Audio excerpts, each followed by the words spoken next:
afternoon and welcome to the first ever Investec Medical Off-Script Roundtable discussion, something that we hope to make a regular event. And joining me to discuss all sorts of issues that are important to South African medical professionals, I have Dr. Nokukanya Kanyile, an influential and digitally savvy medical officer who's also on the road to becoming a pediatrician. Next up is a general practitioner, Dr. Lerato Masimola, who is well known to her Twitter followers as Dr. Lovely, where she informs and engages on wellness, helping everyone from babies to seniors. Dr. Fezile Mkhize, who also combines being a medical officer with other things such as being a TV presenter, as well as being Mr. World Africa. And medical registrar at the Department of Internal Medicine in the Wit Circuit, Dr. Max Rath. And I'm your host, Dr. Musa Mthombeni, a registrar in the Department of Radiology in the Wit Circuit as well. So let's get right into it. Here we have a full panel of South African medical practitioners that are really awesome people.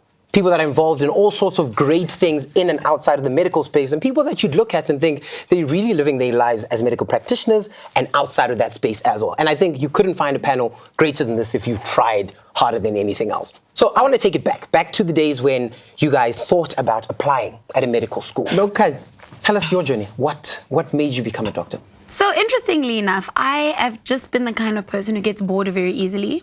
So I was very busy in high school. When it came time to choosing careers, I chose something that would make me help people, as well as push me to constantly learn. So teaching was the one, accounting was the other, and medicine was the third. So medicine really helped. It's really pushed me, and I'm glad that I chose it because it really fulfilled exactly what I wanted when I made those applications. Dr. Max, what inspired you to become a doctor? So my path was a little bit different. I almost did chemical engineering down at UCT, and then I realized I didn't like chemistry, so that was a good, pulled that one back. So I took a gap year to actually reflect on what I wanted to achieve in my life, and I realized that the purpose behind helping people, no matter how much money you make, was actually I wanted that to be at the core of what I do, and that was really the rationale behind it. Okay, and you first, Dr. Fezile? My mother was somebody who always wanted to be a doctor. So in her case, she stayed in rural KZN, and in those times, she was the best student, literally, within her province. Like, she was absolutely amazing. And she applied to become a doctor. But in terms of fees, she struggled.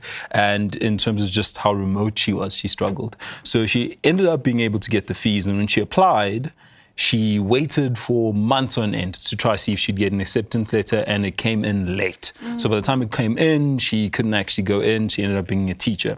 She told me the story every day. Every day she'd be like, I wish we'd have a doctor in the house. Every single day, I wish. And I mean, I'm a 6-year-old child. I'm crying. I'm like, Ma, I'm going to give you a doctor. And every day she'd be like, I mean, if that's what you want to do. So like, my earliest recollection is really wanting her to be proud of me. And then I love people. So it just seemed like a natural fit. But in the back of my mind, that drive's always been make her proud, make her proud. And the irony of this is that she ended up getting a doctor, in that my older brother's a doctor. And then in my final year of med school, she finally told me she'd tell him the story when he was alone. Smart and woman. yeah, so she ended up not only getting one, but she got two. Okay. Yeah, it's a strange thing. I fell in love with it when I'd already decided on it. But it's, the best decision I made. I think the story's similar with mine as well. My mom and dad did the very typical African parent thing. You're either going to be a doctor, a lawyer, or an accountant. That's what you're getting. And you accept it. So I think mine was that. But as you watch things, so I used to watch a lot. I didn't go to preschool, so all I did was watch TV.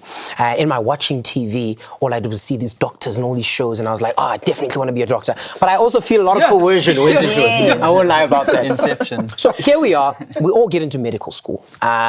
And it comes with its own stresses, time management stresses, having to cope with a lot of work, a lot of interactions not being there, not having a social life as you would, because a lot of the time is spent just studying. And looking back now, what would you do differently? Kanya? So I think I wouldn't have changed much because I think I did very well in terms of incorporating my whole life. Anyone in varsity knows me. The night before an exam, I wasn't studying. I was out watching a movie or like reading something. And that's just because I think my mom gave me the ability in the way that she was and the way she ran her life to just do a lot of things at the same time. So I would do netball, play touch rugby. I would then go and have to study. I was a deputy head girl. I'd have to do all of those things. So I've been very good at a young age with time management. And so I think for me, varsity was better managed because of that. Not to say it was easy, and not to say I didn't have moments where I was just like, oh, I just don't want to study right now. But I think it was important for me to have that background, having my mom give me that kind of example for me to be able to just flourish, really, I think, in medical school. So I guess that is true. You get different kinds of people. People that need to study all day to pass, people that don't have to study at all, and they manage to pass. So how were you dealing with all the stresses of varsity? I think the biggest thing for me in terms of varsity was just leaving home. So I'm from a small town, Potchefstroom, the South Coast. So the idea that I could leave home and kind of cut those strings that my mother had and go across was the biggest thing for me. And I think I've always loved being able to go in and absorb knowledge. So it never intimidated me that there were going to be exams, tests on things. And being competitive, I kind of always like to test the limits a bit to see how well I could perform in a certain period of time. So it's not saying I was there on the night before, but I was not as balanced as kind of Miss. I had a very structured kind of day. So for me, that wasn't necessarily a big thing. It was the adjustments. I literally felt like I was put into this big city in Cape Town and I was trying to navigate. So that was always the biggest thing, just trying to feel myself out and figure myself out. And at some point, I think the biggest change for me in medicine was when it went from, I'm studying, I'm in books, I'm doing anatomy, to actually there's patients. These are people who, as much as you can get the theory down, you can get the ABCs, it all changes and it's quite fluid depending on people. And I love people and I like to study, but that connection had never really been made up until it was probably my second year, late into my second year, early third year, where we were doing clinical stuff. Which I know is different sometimes with the VIT circuit. They tend to marinate you guys a bit longer. But it honestly was the biggest change for me. And that's when I realized, wait a minute, I'm a doctor. And there where my love just got that much bigger. But yeah, it was always fun from the get-go. So I guess there's a different element that comes into it, and that's, I guess you could look at it as another stressor, in that you're coping with this varsity stress, you're coping with the studying stress, with coping with all of the stuff that's happening around you, and now you add in another factor, which is dealing with human beings. In your varsity years, how did you handle that? Look, I mean, so medicine is not a normal degree. Definitely it's 6 years, and I think, you know, that's what was tough in the beginning. You're kind of thrust into this environment where you do get the, you know, the highest achievers in the country, and it's a dog-eat-dog world, especially for the first couple of years, and you feel that pressure, and it's a very social pressure, and that was kind of my journey in the initial 3 years. Is okay, well, I need to prove that I need to be here now. And then as Fazile realized, like we need to be human beings as well at the end of the day. And when you start, you know, getting that realization, you start realizing that for you to treat other human beings, you need to be a well-rounded human being yourself. And that's why you need to bring in those things like exercise, like seeing your friends, like seeing your family. And you can't just negate all those spheres of your life. You need to actually be a well-rounded human being to cope in medical school. And that was kind of my journey and that kind of transition. Okay, so let's talk about social media. Nokanya, you are someone that is very involved in social media. You share your life, you share your work, you share the joys, the ups, the downs. How has social media changed the experience of being a doctor for you? For me, social media is just me waking up and doing my normal day, you know, making a loud noise in the morning and telling everybody how great the day is going to be. We know. And then just, you know, doing what I do every day, going to see my patients, exchanging things with my friends, my family, and then going to exercise and sleeping. But for someone who's going through a lot of pressure, someone who's going through mental illness, when they see that and they message me, they email me, they tell me how they didn't think it was possible until they saw me. You know, they're going through so many things, but it's kind of representative in their lives of what they're going through, and they're able to have an example of that. That for me has elevated social media to something a lot more spiritual, and it before it was just a fun thing that I used to do. Hey, this is what I do. And now I actually feel like I have a social responsibility so that I have to make sure that people see that it is possible, not just for me, but because there's a young Kanya somewhere running around who wants to grow up and save someone's child. So social media has got a access thing with it. It's opened up a lot of people's lives. So you're able to get into your car, show people what that's like, and get to work and see what it's like when you go shopping and things like that. But that issue of access then can also spill over into your patients, where they feel they've got access to you. And how do you then, Lerato, balance the work-life element of it? Of, these are my patients, I need to keep it there. If they want to see me, they need to book office hours, or can they just contact me on Twitter and say, hey, this is what's wrong with me? How do you work that out? There's boundaries. I've made it clear on my social account, like there's no medical stuff here. And I ignore a lot of medical related DMs. I do. And I don't feel bad about it. I used to, but now I don't, because really I go on Twitter for many reasons.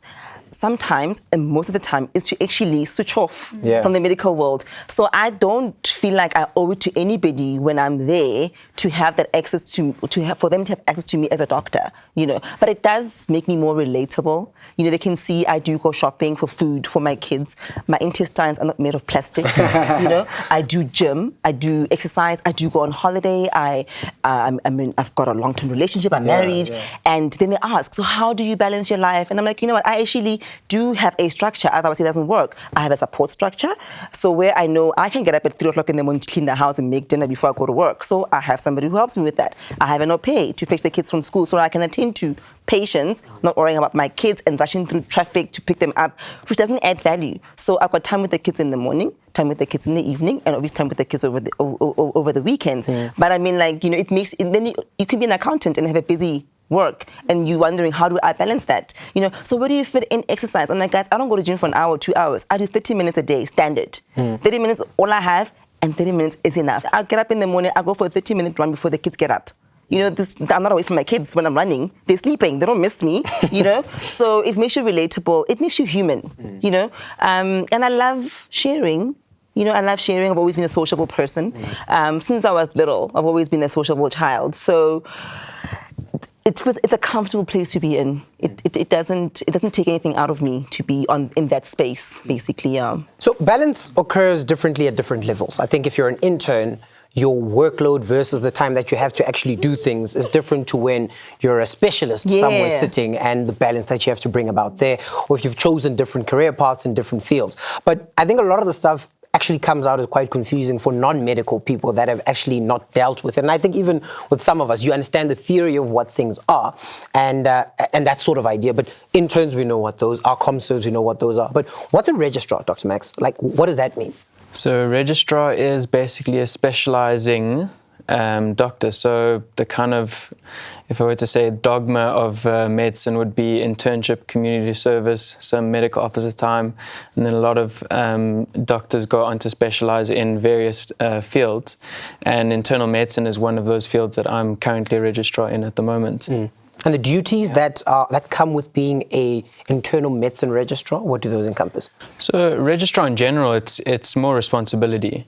Which, if you're not ready for, is quite something to adjust to, because through internship and community service, you always have that person. Most of the time, you have that person looking over what you're doing and guiding you, hopefully guiding you correctly through the trenches.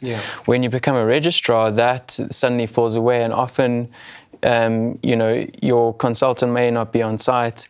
And it's often your peers that become your first go-to in terms of the support you need, even if it's non-medical, if it's emotional. It's also your peers as a registrar that you're going to find that from. For you individually, what does the future of healthcare look like? Let's start with you, Dr. Fez. It's hard for me not to appreciate a world where there is AI, because essentially what you want to do is you want to streamline, take away the human error, that kind of element. You want things to move in a way that you can best help people, so you kind of take all the stuff where there's a bunch of human error that actually doesn't need too much thinking and streamline it, make it more effective, more efficient, which means you reach more people, right? Save time.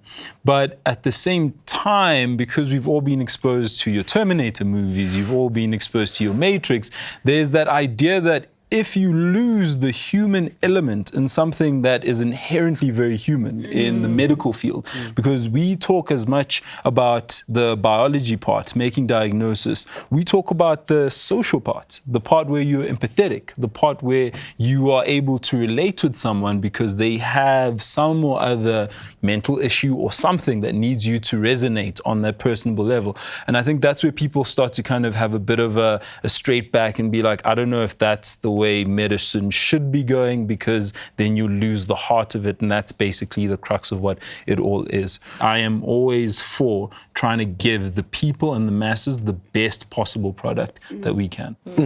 Dr. Rato, do you think this affects you in your day-to-day today in South Africa as a healthcare practitioner?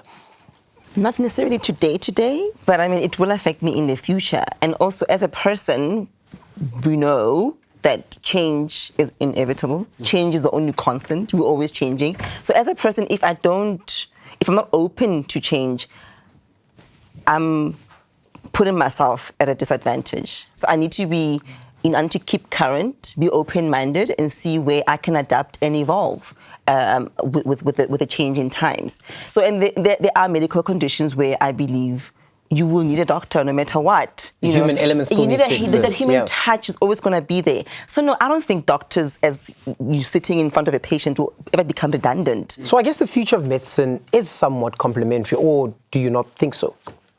No, I agree completely. I mean, you know, at the end of the day, human beings want human beings to treat them. But I do think things are changing, and they're changing rapidly. And I think what's important is, you know, the healthcare industry and healthcare workers need to be part of that change. If we don't have a voice, you know, if it's just software developers and big data scientists handing us algorithms that will treat our patients, how then can we say, okay, well, we're not going to use this? We need to be part of that voice, and it actually starts at medical schools. We need to be training doctors that are able to work with software developers, with engineers, with designers, so that we can say, well, I see what you're saying about this algorithm, but this doesn't address the fact that this is a human being. And we need to start bringing that human aspect into it. And I think that's the way it's going to change, where we are augmented by these things, but at the end of the day, it's us providing the care and us providing the compassion. Okay. So all of our lives are filled with many things that happen every day. Waking up, work, shoots, Instagram, everything is always happening at all times of the day. What's the most difficult part of your medical life? I'll start with you, Dr. Kanye.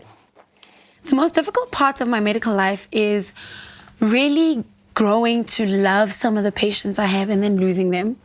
And then having to show people that grief is a part of my job, but it's not the be-all and end-all of the job. But I feel like trash on the inside, because I think there's a fine line that I have to draw, especially being someone who's so open and who shares so much on social media, between really sharing too much and also not sharing enough. Because I want people to see I'm a human being. I want people to see that I can relate, and I have the same struggles that you do. Okay. Back to the life that is being a medical practitioner and the difficulty that may exist. Dr. Max, do you have a framework to deal with the difficulty that is being a doctor? I mean, I know you work in the Wit circuit, which includes Bara, Joburg Gen, and very busy hospitals that have very high patient volumes and numbers, and a number of calls that you have to do. With all those difficulties, are there other things that compound and add to the stresses of your life?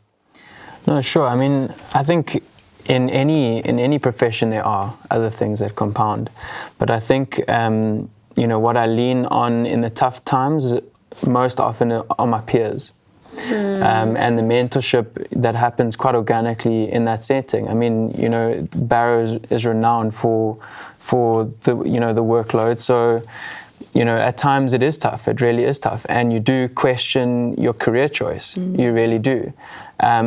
But, you know, what you realize, and, you know, this is what happens over time, is it's important not to question those things at times of, you know, greater stress. Dr. Fez, your difficulty in the medical space, what have you faced? I think for me, and I mean, it's going to touch on what you're talking about. You attract a certain type of person when you get into the medical field, right? It's people who generally will want to excel and are people who are driven and want to give the best possible version of themselves. And at the same time, it's also people who generally like people. They want to interact, they want to help. And the problem now comes in if you put somebody like that who is in a system where you might not have enough people to do the amount of work that there is, and you say, we can't really fix that, but maybe if you put more of yourself in there, you'll get a better result. And you're telling this to overachievers. You're telling this to people who always want to give of themselves. You're telling this to people who like to perfect things almost. It's quite a common archetype of people in the medical field. And then you go, okay, now I'm going to give you years and years and years of that being the case, and no real external intervention otherwise. And I'm going to be like, it isn't great, but this is the structure that's there. And going, are you going to be that one person who's going to be like, no, I don't think that it's right? Because people are going to say, oh, you don't like work. Oh, you don't want to really push yourself. Oh, you don't love your patients. And that's the biggest thing for me, is that the thing that draws me to anything that I do is my love for the human condition. Who and how do you get your support? Fortunately for me, my husband is very helpful in our life generally, with the kids, in the home. So I have the support structure. And fortunately for me, his parents were both doctors. So he grew up around doctors, seeing what the doctor's life is like. So if I've had a hectic day moment, he knows how to handle that. I have a nanny who helps with the kids at home. And other domestic duties. I have an au pair who fetches the kids, because I don't think driving around in Joburg traffic in the afternoon adds value to me as a mother. It makes me frustrated. It's hot outside. Somebody then has a puncture, and then it's traffic, and then I'm yelling at the kids because I know I must get back to work at 4 o'clock. How do you deal with all the things that happen in your life? It's very interesting, just listening to Lerato and the things and kind of the structures that she's put into place. Because I had a kind of a similar thought and concept about it, because, over and above the presenting side of it, there's also the Mr. World Africa component, where it's kind of initiatives where I have to go out and see what I can do with it, which means I have a totally different group of people who I have to now have running things for me from that side, as opposed to the other side. And then also working in the practices that I work in, we also now talking about a whole other group of people, and then intermittently going out into public just to kind of do surgeries and operations there. I have to kind of juggle all of that. So I found early on that you couldn't just run in with energy, because that's generally how I tackled things in life. I kind of went in and I was like, I love doing it, so I'm just going to go in and just love doing it, and then give it my all, and then something else is going to happen. I'm going to go in and love doing that, and then you realize there'd be 4 things that are going to happen, and 3 of them overlap, and no matter how much you love doing it or how much energy you're going to give, that overlap is not going to get sorted out. So I had to do the thing I don't particularly love, the admin, and the structure, and the making sure that there's a calendar and everybody's aware of the calendar. And Google has an event thing that you can put family in, and you can put external, so they see your calendar. So that literally is the premise for anything I do now. It has to be the premise, otherwise things fall through the cracks. There's pressures of individually doing each bit of the work, being a doctor, seeing patients, and my patients actually have access to me via email, so at any point in the day they email me and they ask for things. So there's that part of it, and the stress of thinking about that particular part, but it's also how available I am for you at a particular point in time, because I really love giving a finished excellent product. But if I'm doing something, say on a shoot, and then somebody messages me, I know my frame of mind is not going to be able to optimally advise that person. So it's compartmentalizing those bits of my life, and then making everyone aware of it. So everyone knows why you're not kind of disposed at that particular point in time, or why it is you sent them that sorry, can't talk right now on the phone. Because some people get touched. I'll be honest with you. I do that with my mom sometimes, and she hits me back with a gave birth to you. So she's a very spicy lady. But it's once people can understand that, then at least you can kind of alleviate a bit of that stress. And I find that life is quite predominantly about how you frame stress and alleviating unnecessary stress. I just quite recently talked to a guy, Richard Sutton. He's one of the leading people about that kind of come into play with stress resilience.